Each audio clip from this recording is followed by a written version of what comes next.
Hi, everybody. This is Marlene with Eerie News, and today is September 19th, 2023, Tuesday, September 19th, 2023, and I'm trying to keep my word.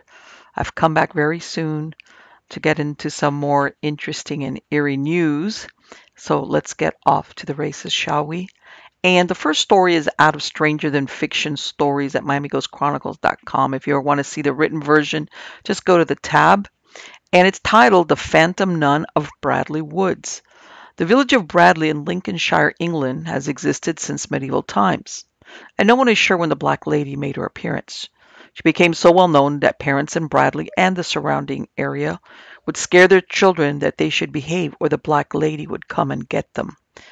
One theory as to her identity is that she is the ghost of a nun. Approximately 2 miles away is Nunsthorpe, where a convent was located at the Priory of St. Leonard, an Austin nunnery probably founded by Henry II before 1184 and placed under the protection of the Austin canons. One of the poorest and obscure houses of the order, in 1296, the nuns had to beg alms to support themselves. There are notices in 1337 and 1356 of the absolution of nuns of Grimsby, one for apostasy, another for a breach of chastity. The building suffered from fire damage in 1311, and in 1459 it was burnt and flooded. In 1538, during the Reformation, Henry VIII closed the two friaries in Grimsby. The nunnery and priory followed in 1539. By the 13th century, there was also a leper hostel at Grimsby run by the church. Franciscan friars, also known as Grey Friars, arrived in Grimsby in 1240.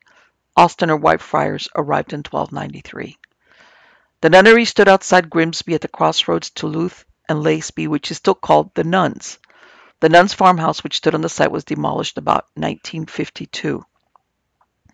The land the priory was situated on was the site of an earlier monastery, which was founded by St. Wilfrid in 658 and destroyed by the Danes when they invaded the area.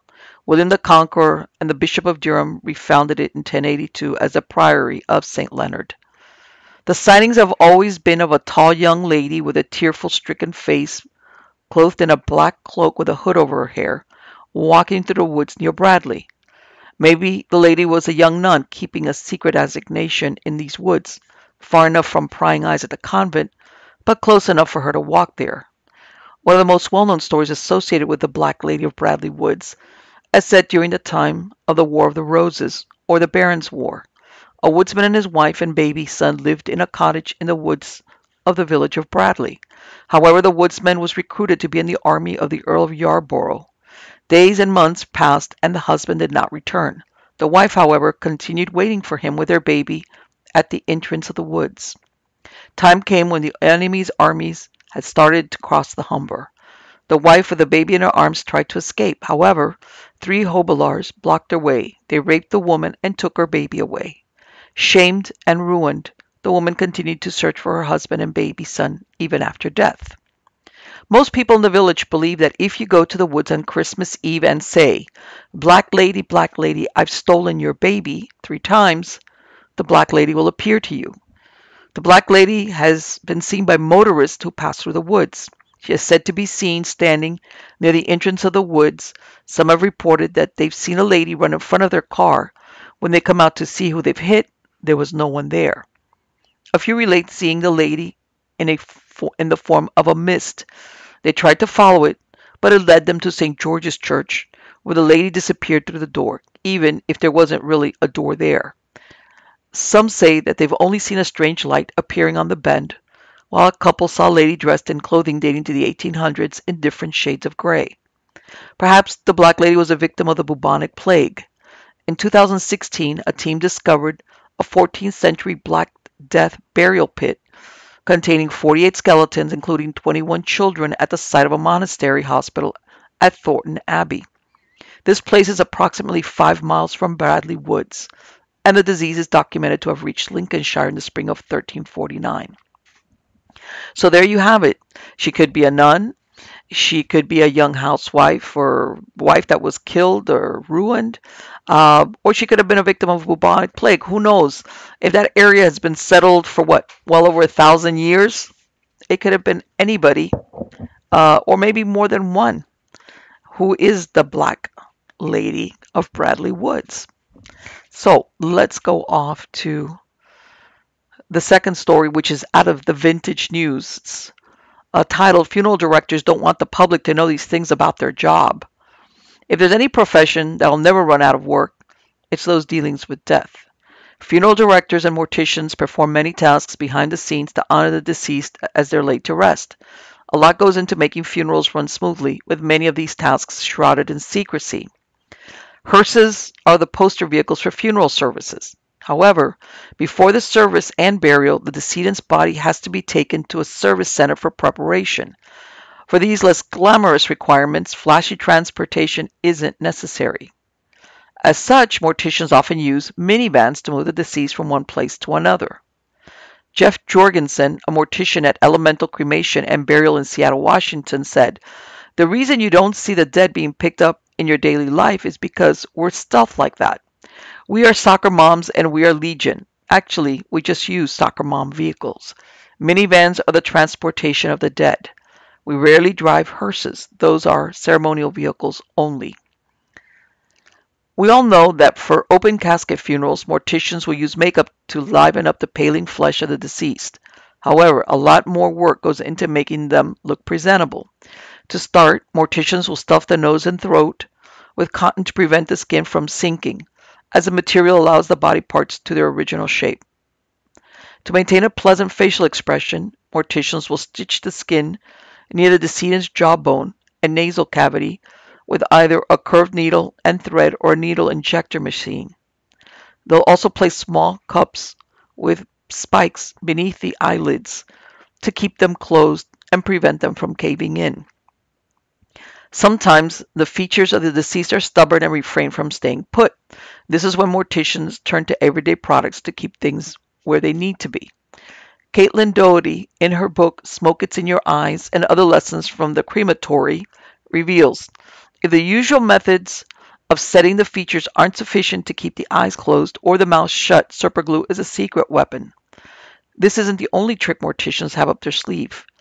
Funeral director Amy Cunningham, with Fitting Tribute Funeral Services in Brooklyn, New York, said, "If you need to keep a deceased person's hands folded neatly at their abdomen, but their arms keep falling down into the sides of the casket, you can gently bind their thumbs with a ponytail tie."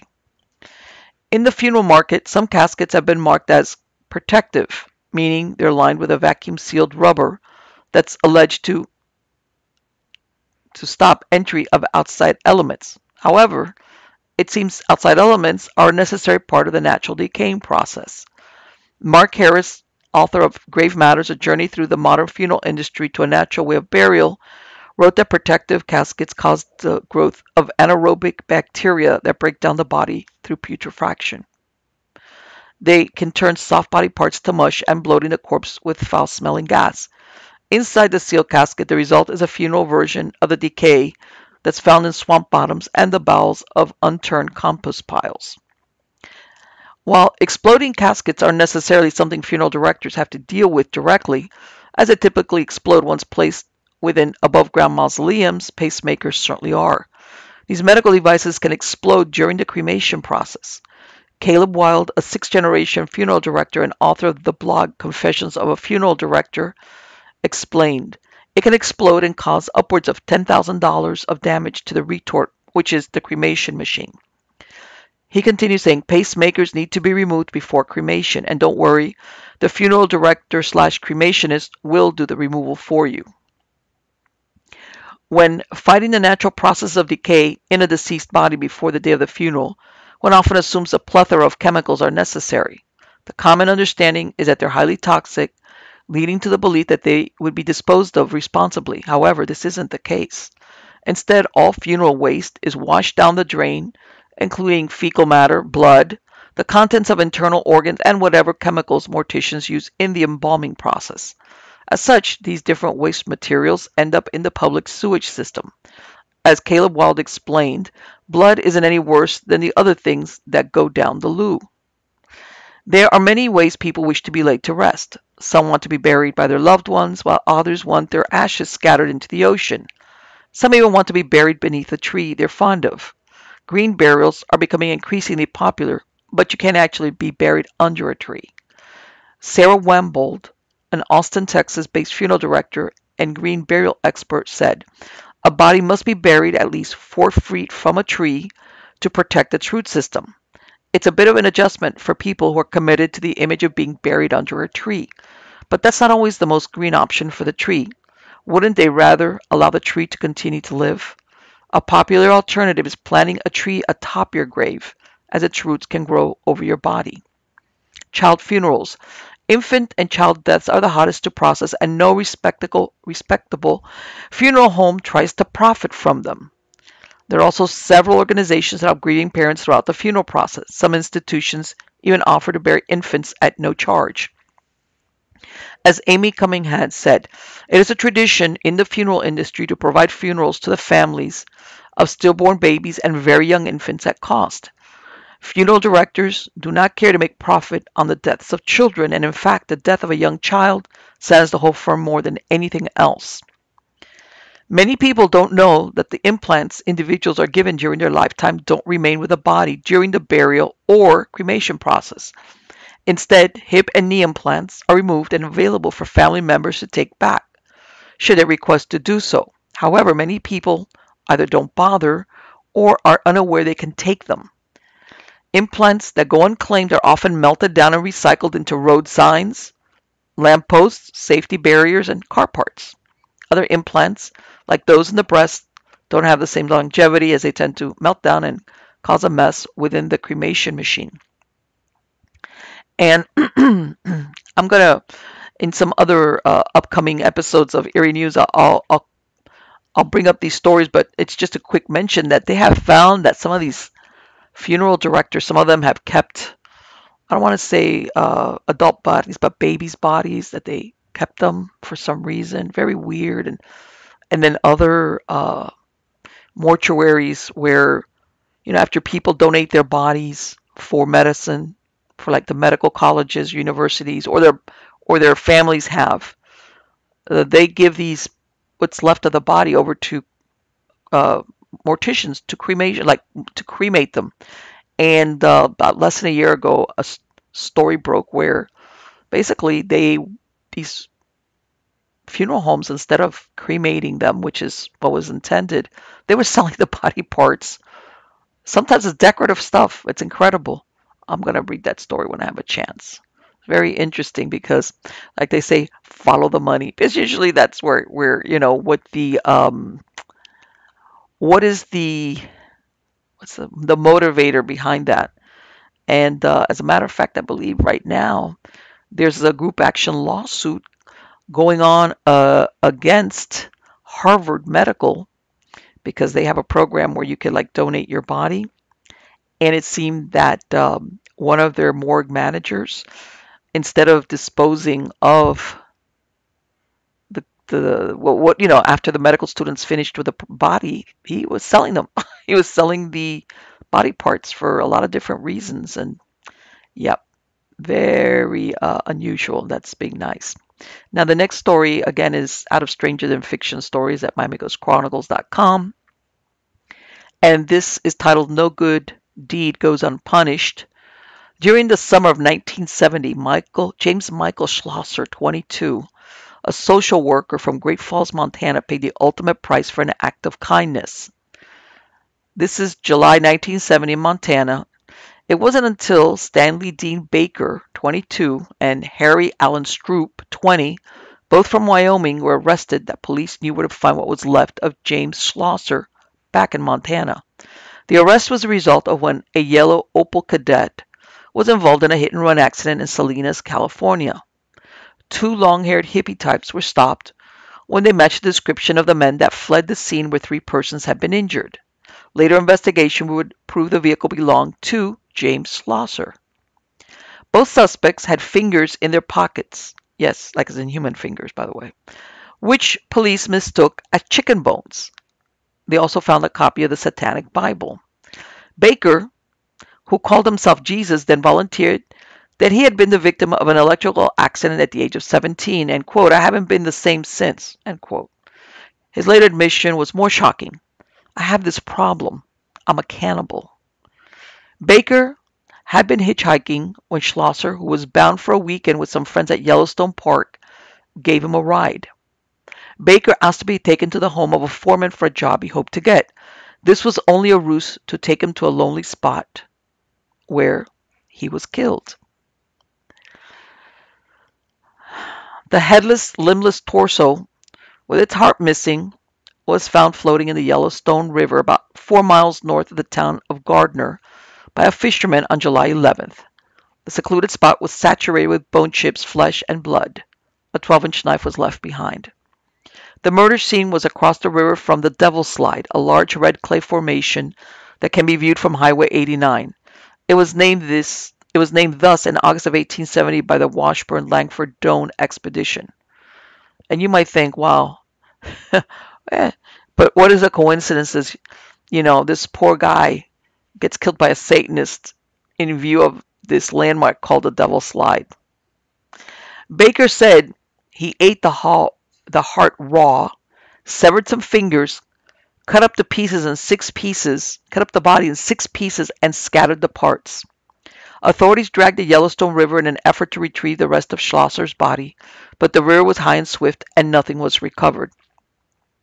Baker said he and Stroop had split up before the social worker was killed and then met again in Big Sur. The prosecution was unable to present concrete evidence linking both men were present at the scene of Schlosser's death. By November of 1970, the pair had been returned to Montana, and Stroop was sentenced to 10 years at hard labor in the Montana State Prison. Baker pled guilty and was sentenced to serve a life term. After his own conviction, Baker testified during Stroop's trial that they both had taken LSD the night of Schlosser's death. He was questioned if he knew a Bobby Salem in San Francisco. He took the Fifth Amendment. Then he was asked if he killed Salem, cut off his ear, cooked it, and ate it. He pleaded the Fifth again. Robert Salem, 40, had been found dead on April 19th in his plush hippie-style home where he made hurricane lamps. He was beaten and had multiple stab wounds in the back. His throat had been cut and his left ear was missing. The apartment had been completely ransacked. A coroner's deputy at the time described the case as a Zodiac-style murder. Stroop retold where Baker had admitted killing a man who had made sexual advances. In June 1970, the men drifted to Canada with a third man named Evan Brohard in order to avoid the draft. They returned to the United States in the summer. Brohard died in a one-car accident near Roundup, Montana on August 23rd.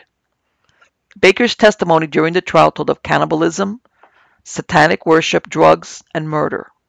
Under questioning by the defense lawyer during his trial, Baker described, quote, superhuman mental powers that came about after he studied the Bible of the Satanic Father, which had led him to communication with intercelestial beings and a direct role in the death of pop singer Jimi Hendrix in England this fall.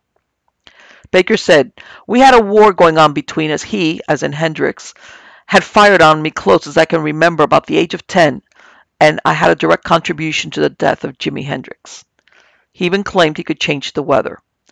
Baker told of being recruited by Satanists on a college campus in Wyoming. He became a member of the 4P movement. He swore allegiance to the cult's master known as the Gran Chingon. The group he described was responsible for human sacrifices committed in the Santa Ana Mountains, south of LA. He displayed cult tattoos and eventually confessed to the murder of Robert Salem. According to Baker, Salem's murder was ordered by the Gran Chingon. Salem's blood was used to write Zodiac and Satan Saves on the wall of his apartment. Bloody fingerprints at the scene were matched to Baker. The San Francisco DA allowed Montana to try Baker first, and they lost their chance to prosecute him for Salem's murder when a California court ruled the delay violated Baker's right to a speedy trial. Once incarcerated, Baker continued in the cult's activities by procuring members for the coven from among the inmates. During full moons, he would crouch in his cell and howl like a wolf. He threatened the corrections officers, and after 11 separate incidents where weapons were taken from him, he was moved to a maximum security prison in Illinois. Under stricter discipline, he became a model prisoner, but still identified as a Luciferian. Ironically, the Church of Satan rejected his application for membership in 1976. Stroop was released in 1979 after serving 2 of his 10-year sentence, and Baker was paroled in 1985. In 1991, Maury Terry told the Missoulian that while Robert Salem was not considered a Zodiac victim, there were ties to the investigation. There is no doubt that Baker was involved in the Salem case, and we're saying that people involved in Baker's occult group are absolutely involved in the Zodiac murders. Terry referenced the murder of Cecilia Ann Shepard, killed in September 1969 by a hooded man with a Zodiac's cross-circled symbol sewn into his windbreaker. This was considered a Zodiac case. The assailant tied up Shepard and her companion Brian Hartnell. The murderer told him he was an escaped convict from Deer Lodge. He demanded money and the keys to the vehicle, which he failed to take after attacking them. He stabbed Shepard with a long, thin knife while she was bound with a plastic clothesline. When she turned over as a reflex to the pain, she was stabbed once in each breast, once in the groin, and once in the abdomen, forming the pattern of a cross. Even though both survived the initial attack, she succumbed a few days later. Montana State Prison is located in Deer Lodge, Montana. And Terry pointed out that Shepard was killed by Baker or by someone associated with him. He said, "How many people would know where such a place is, and how many would know that there is a state prison there? It's obvious he was involved in some way." Terry believed that at least one person carried out the Zodiac murder, and another wrote the letters to the newspapers. In the spring of 1991, a reporter had tracked Baker down to his home in Minnesota, where he lived after being paroled, and he appeared on the television program A Current Affair. Baker died in 1994. In 2019, the Montana Supreme Court dismissed an appeal on a case involving Stroop after it was learned he had died. He had been incarcerated for possession of dangerous drugs and was appealing the conviction. Now, this is incredible to think that both of these men were paroled and let out after committing this type of murder. It's incredible. Even though there was a question if both of them had been present. In other words, that one was the one that actually killed Schlosser, and the other one, that they met up after there was also always some controversy. But regardless, and they still got out. So, yeah. And if you go by what's Maury Terry talking about is, again, the Zodiac. Everybody, it's always been proposed, you hear that the Zodiac killer was just one individual. It sounds like, according to him, in other words, it was more than one person committing the Zodiac killings. Whether it was they were copying each other or they were part of the same group, it's good food for thought as to how that came about. But anyway, they've both gone to get their just desserts, whatever that might be. Okay, up on the next one, I had to include this. This is out of UPI, and its mysterious yellow line appears on 23 miles of Florida highway. This just printed like maybe a week ago. Drivers on a stretch of highway in the Jacksonville, Florida area reported a mysterious yellow line weaving through lanes, and officials said they are still trying to determine its origin. The yellow line was discovered this week on a 23-mile stretch of southbound Interstate 95, starting at the Acosta Bridge and ending at St. Johns County Road 210 in St. Augustine. Drivers said the yellow line, which would usually denote a barrier vehicles aren't supposed to cross, weaves in and out of lanes. You couldn't not notice it, driver Richard Campbell said. Some travelers raised concerns about safety. It's a yellow line with a yellow line on the other side. Richard Abandy told the local news station. Most people, especially if they're out of town, they're not really too much looking at it if that's the line that goes where they're supposed to go. They're trying to get to their destination. Florida Department of Transportation officials said they believe the line is the result of paint spilling from a truck. but they have yet to identify the source. I don't believe that anybody has taken responsibility for it yet, but we're going to work with whoever we can to make sure that it's identified, FDOT Community Outreach Manager Hampton Ray said. FDOT officials warn operators of self-driving vehicles to switch the feature off while traveling in the area to avoid their vehicles becoming confused. We're going to have an operation where we take a street sweeper with a wire brush and we will be going and doing our best to dislodge some of the yellow paint from the roadway. We do not expect this to be the end-all solution. Okay, see, forget those self-drive vehicles, because I mean they're saying that this line was caused by a spill, but again at the same time it's a very straight, for those of you watching this is a very straight line. And can you imagine you're in one of those self-driving vehicles, which apparently this is what it follows, and the next thing you know, you are you're crashing into something else. How's that? Okay, the next story, going back to Stranger Than Fiction stories out of Miami Ghost Chronicles, and this is titled Ghost of South Florida, Richmond Naval Base and South Beach. These are two true ghost stories that were submitted to Miami Ghost Chronicles many years ago, by the way. The first one, Richmond Naval Air Station. Richmond was a blimp base hastily constructed in the early months of World War II. It was home to 25 K-series blimps, 3 hangars, and 3,000 men. The hangars were 16 stories tall, built of Douglas fir brought in by train. The blimps protected ship convoys in the Florida Straits, and Richmond Naval Station was the headquarters for the fight against Nazi U-boats operating in the Caribbean. The homes at Richmond Heights were built on part of the original parcel of land where the base was situated. The following story was sent to Miami Ghost Chronicles in 2010. Hi, this happened when I was 18. I had picked up my niece's coloring book. I'd walked maybe 5 steps and it slipped from my hands, and while I saw it fall, it disappeared into nothing. This happened in Richmond Heights. Another instance was when me and my family were sitting in the living room watching television when the power failed and we saw at least 5 mist-like entities swirling around in a circle. This was at another home in the same area. There was a story about the house in which a wife killed her husband, and there were bullet holes still in the ceiling. In another house where my parents lived, one night, my parents argued and my mother went to sleep on the living room couch. In the middle of the night, she heard someone going through the drawers in the kitchen. When she went to look, she saw a transparent old man riffling through the utensils. She went back to bed with my dad after this. Later on, she found out that an old man who was paralyzed had lived there before and was found dead. It wasn't clear what he had died from, whether it was starvation or if he was just sick. Now, the next story has to do with the haunted South Beach, and this story was sent to Miami Ghost Chronicles back in July of 2011.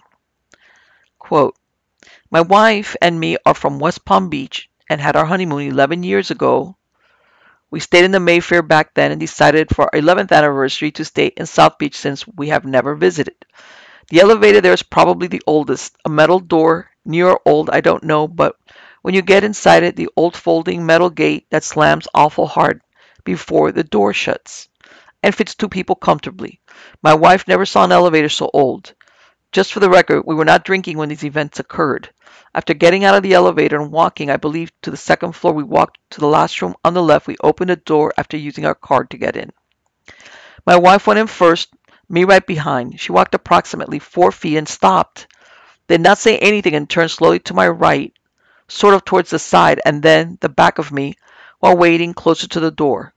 I walked to the same place she was standing and stood for about 3 to 5 seconds, not saying a word. After I slowly turned and walked to the door, I asked her if she felt something, and she said she felt the same thing before. I told her how I felt. After we slowly walked out of the room, she said she felt like the floor was giving out and felt a strange feeling like the room was moving.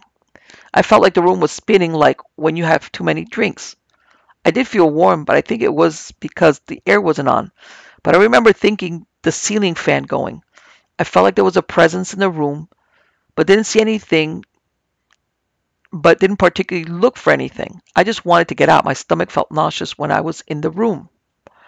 I told the man at the front desk that he probably would think I was crazy for asking if there were ghosts in that room or hotel.